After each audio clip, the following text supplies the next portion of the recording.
Hi guys, this is Dan Dix here reporting for Press for Truth, and today we wanted to warn you that Prime Minister Justin Trudeau's plans here for the Middle East are far from peaceful. In his attempt now to differentiate himself from Stephen Harper, Justin has now allegedly fulfilled his campaign promise to end the Canadian airstrikes against ISIS in Iraq and Syria. It says here the bombing will end by February 22nd. We are being told. This, of course, couldn't come at a better time for the new Prime Minister, since the Canadian Defence Ministry, as you can see here, has been caught covering up allegations of dead civilians thanks to Canada's airstrikes.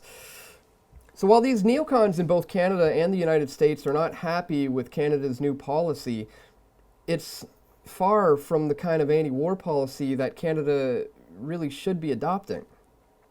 Right now, Canada has 70 ground troops in Iraq, training the local Kurdish military and contributing now to just further destabilizing that region. And with Canada airstrikes ending, Justin's plan is now to triple the amount of ground troops. You would think that these neocons would welcome the ground troops more than these airstrikes, but I suspect that they would rather have both.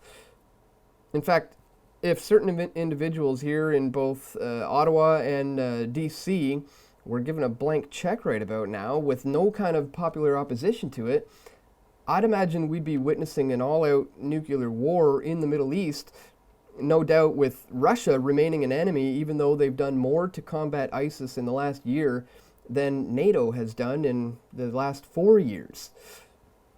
For example, special Chechen forces are loyal to the Russian Federation here, and they have infiltrated ISIS, and they're setting up extensive spying networks within the caliphate, according to the head of the Chechen Republic.